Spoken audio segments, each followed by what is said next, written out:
Story time. తెలంగాణలో ఖాళీ అయిన 5 ఎమ్మెల్యే కోట ఎమ్మెల్సీ పదవులు దక్కేదెవరికి? సంఖ్యాబలం ప్రకారం కాంగ్రెస్కు 3, బీఆర్ఎస్కు 1 ఖాయం. కానీ 5వ స్థానం దక్కేదెవరికి?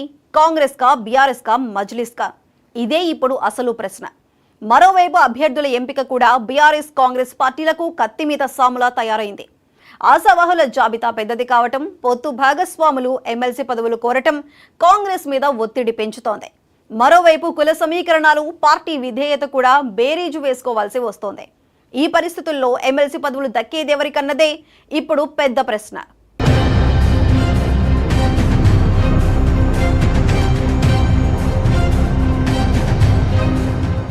తెలుగు రాష్ట్రాల్లో ఉపాధ్యాయ, గ్రాడ్యుయేట్ ఎమ్మెల్సీ ఎన్నికల కౌంటింగ్ జరుగుతూ ఉండగానే ఎమ్మెల్యే కోట ఎమ్మెల్సీ ఎన్నికల నోటిఫికేషన్ విడుదలైంది.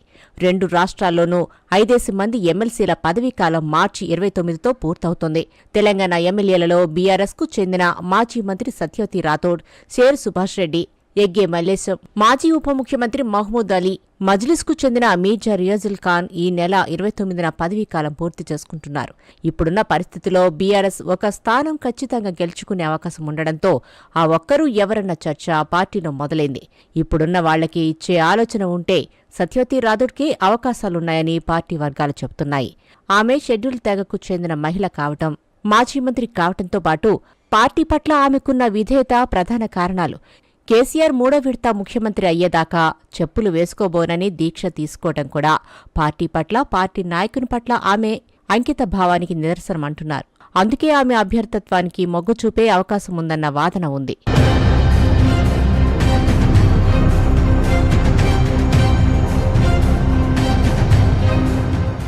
ఇక కాంగ్రెస్ విషయానికి వస్తే ఇప్పుడు చాలా ఎక్కువ ఒత్తిడి ఎదుర్కొంటోంది. ఆ పార్టీలో ఎమ్మెల్సీ పదవి కోసం పోటీ పడుతున్న ఆశావహుల సంఖ్య చాలా ఎక్కువగా ఉంది. కార్పొరేషన్ పదవులు దక్కని వాళ్లు, ఆ పదవి కంటే ఎక్కువ స్థాయి ఉన్నవాళ్లు ఇప్పుడు ఒత్తిడి తెస్తున్నారు. పైగా కుల సమీకరణాలు తెరమీదకి తెస్తున్నారు. మరోవైపు అసెంబ్లీ ఎలక్షన్స్లో పొత్తు భాగస్వాములుగా ఉన్న సిపిఐ, తెలంగాణ జనసమితి కూడా ఎమ్మెల్సీ పదవులు కోరటంతో ఒత్తిడి బాగా పెరిగింది.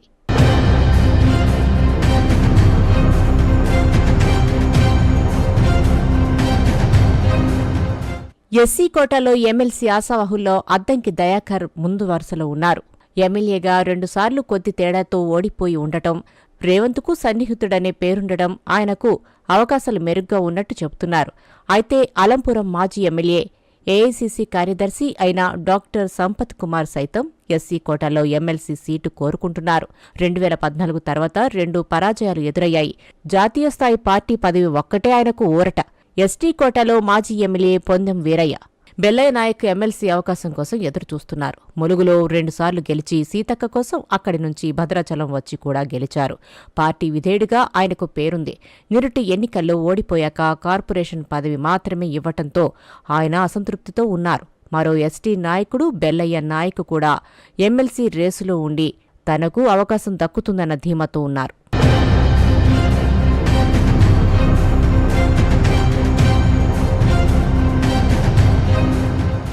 బీసీలలో ప్రధానంగా 2 మాజీ ఎంపీలు పోటీలో ఉన్నారు. నిజామాబాద్ ఎంపీగా పనిచేసిన మధుయాష్కి గౌడ్ మొన్నటి అసెంబ్లీ ఎన్నికల్లో ఓడిపోయారు. జాతీయ నాయకత్వంతో ఉన్న సంబంధాలు ఆయనకు పనికొచ్చే అవకాశాలున్నాయి. అదే సమయంలో సికింద్రాబాద్ మాజీ ఎంపీ అంజన్ కుమార్ యాదవ్ కూడా ఎమ్మెల్సీ ఛాన్స్ కోరుకుంటున్నారు. అయితే ఆయన కొడుకు అనిల్ కుమార్ యాదవ్కు నిరుడు రాజ్యసభ సభ్యత్వం ఇచ్చి ఉండటం ఆయన అవకాశాలకు అడ్డంకి కావచ్చునని పార్టీ వర్గాలు చెబుతున్నాయి. ముదిరాజ్ సామాజిక వర్గానికి చెందిన సునీతారావు బీసీ మహిళగా తనకు అవకాశం ఇవ్వాలని కోరుకుంటున్నారు. ఆమె దశాబ్దాల తరబడి కాంగ్రెస్లో కొనసాగుతున్నారు.